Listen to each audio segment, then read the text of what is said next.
En este vídeo voy a hablar sobre Leopoldo Alas Clarín. Leopoldo Alas García Ureña, conocido por su seudónimo Clarín, nació en Zamora el 2 de abril de 1852. Era el hijo del gobernador civil. Comenzó sus estudios en León en el Colegio de Jesuitas y cursó el bachillerato en Oviedo, ciudad que sirve de trasfondo de sus obras más conocidas.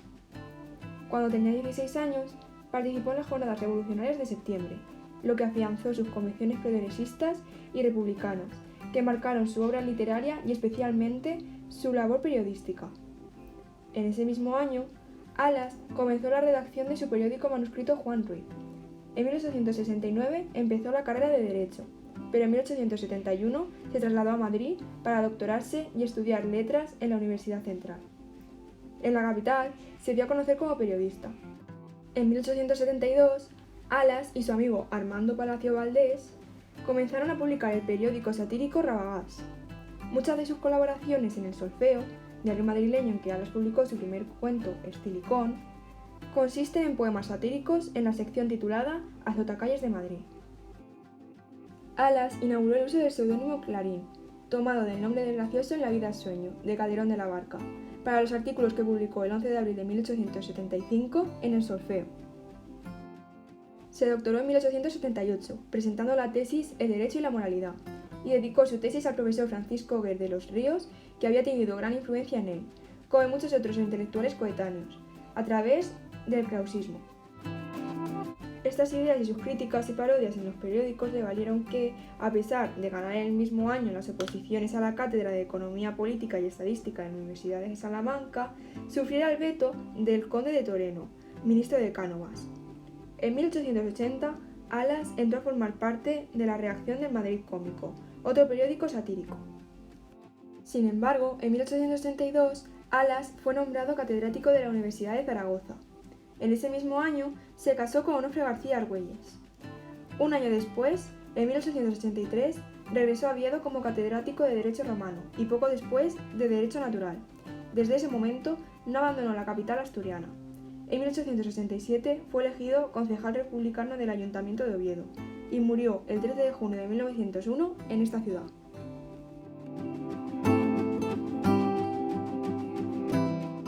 Viene siendo lugar común entre los estudiosos de la obra ensayística de Leopoldo Alas destacarlo como uno de los críticos más brillantes, más incisivos y más conocedores, no solo de la literatura española de su tiempo, sino de la europea, aunque a finales de siglo fuese perdiendo interés por este aspecto.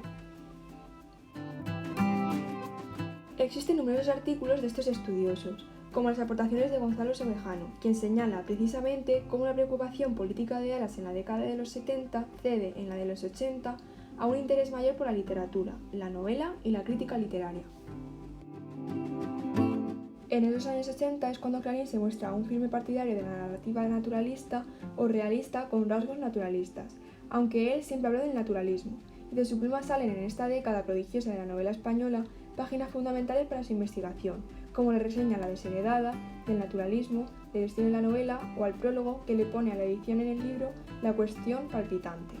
En esta octava década del siglo XIX, publicará Leopoldo Alas varias reseñas sobre 6 novelas de Emilia Pardo Bazán, además del mencionado prólogo. Y en los 90, Alas se inclinará hacia tendencias espiritualistas, lo que no es otra cosa que la profundización cada vez más intensa en la psicología de los personajes y un progresivo alejamiento del medio en que se instalan. En su labor crítica, escribe no solo más de una vez sobre una misma obra, sino un sinfín de comentarios, por lo general malintencionados. También escribió numerosos cuentos, y ahora voy a resumir Adiós Cordera. Este cuento trata acerca de 2 niños, Rosa y Pinín, y una vaca llamada Cordera, a la que los niños llevaban por el prado Sotomonte, un recorte triangular de césped para que pastara.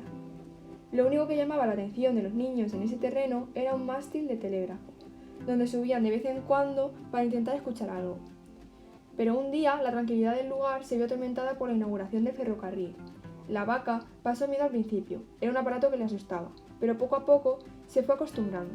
Sin embargo, en los niños la novedad del ferrocarril supuso impresiones agradables y persistentes.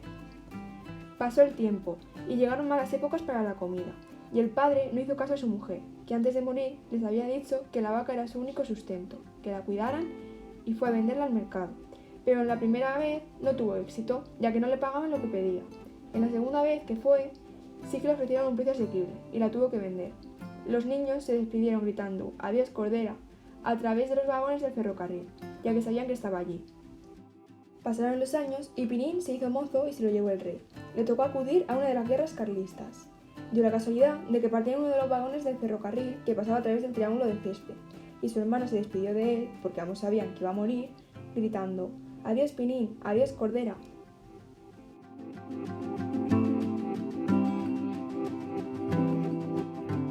En el pueblo de Vetusta vive Ana Ozores, una mujer desdichada e infeliz que sufre en un matrimonio con un hombre mayor que ella, don Víctor Quintanar. Don Víctor es el regente de la audiencia y es un gran aficionado a la caza. Se casó con Ana por interés y siente por ella un amor más paternal que carnal. Ana, agobiada de la vida rutinaria que lleva, decide refugiarse en la religión para encontrar un sentido a su vida. Su confesor, el padre Cayetano, se retira de su cargo debido a su avanzada edad, por lo que el nuevo representante de la iglesia y confesor de Ana es don Fermín de Pas, un hombre ambicioso y con malas intenciones. Ana, al ser tan devota a la iglesia, no tarda en confesarse ante don Fermín y hacer buenas migas con él. El hombre le aconseja que haga una confesión general y esto crea entre ellos un vínculo de intimidad que resulta peligroso para ambas partes. De regreso a casa, Ana recuerda su niñez y su vida hasta alcanzar la vida adulta. Estos recuerdos despiertan a causa de la confesión que había hecho ante don Fermín. Ana recuerda que, tras la muerte de sus padres, sus tías fueron quienes se hicieron a cargo de ella y la obligaron a casarse con don Víctor.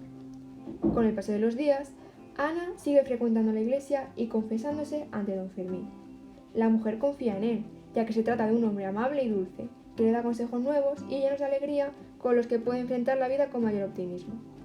Ana se sentía dichosa de poder contar con alguien como don Fermín, para tratar todas sus inquietudes espirituales. Tanto fue así que sintieron atracción el uno por el otro. Ana frecuentaba cada vez más la iglesia, lo que despertó rumores en el pueblo. Una noche en la que don Víctor salía de casa, Ana se quedó sola y a oscuras en la casa. Aprovechó la ausencia de su esposo para escribir una carta a don Fermín, pero buscando el papel a oscuras por la casa, acabó encerrada accidentalmente en una de las jaulas de caza de don Víctor. Casualmente pasaba por allí don Álvaro, un don Juan vulgar que sentía atracción por Ana y la ayudó a salir de la jaula. Siendo cortejada por don Fermín y don Álvaro, Ana eligió finalmente a don Álvaro como su amante. Cuando don Fermín descubrió que Ana y don Álvaro eran amantes, se sintió muy decepcionado y furioso. Para vengarse de Ana, consiguió que don Víctor se enterase del adulterio de su esposa. Este decide enfrentarse a don Álvaro en un duelo a muerte. Don Víctor muere y don Álvaro huye a Vetusta asustado. Así, Ana pierde a los dos hombres que luchaban por su amor. Ana cae enferma y se encierra en su casa. Cuando decide salir, va a la catedral a hablar con don Fermín, que la recibe con desprecio e indignación. Don Fermín le reprocha a Ana por haber sido amante de don Álvaro y no de él. Esta actitud lleva al desmayo de Ana y el acólito caledonio la encuentra en el suelo del templo. Llevado por un deseo miserable y una perversión lúbrica, besa a Ana en los labios. El tema central de la novela es el del adulterio de Ana Ozores. El desarrollo de este tema se hace minuciosamente a lo largo de toda la obra mediante la confrontación de las costumbres, la historia y el código de valores morales de una ciudad imaginaria. En cuanto al tiempo externo de la obra, la historia se desarrolla en la segunda mitad del siglo XIX y más concretamente a partir de la década de los 70. Y en el tiempo interno de la obra, la novela transcurre en 3 años. Y para finalizar con el estudio de esta obra, es necesario hablar del espacio. La obra se desarrolla en una ciudad imaginaria, Vetusta, que ha sido identificada con Oviedo. Al principio de la obra, el magistral, desde lo alto de la torre de la catedral, observa con un catalejo las diferentes partes de la ciudad. Estas partes son la encimada, donde viven la aristocracia y la iglesia, la colonia, barrio nuevo de americanos y comerciantes, y el campo del sol, donde habitan los trabajadores.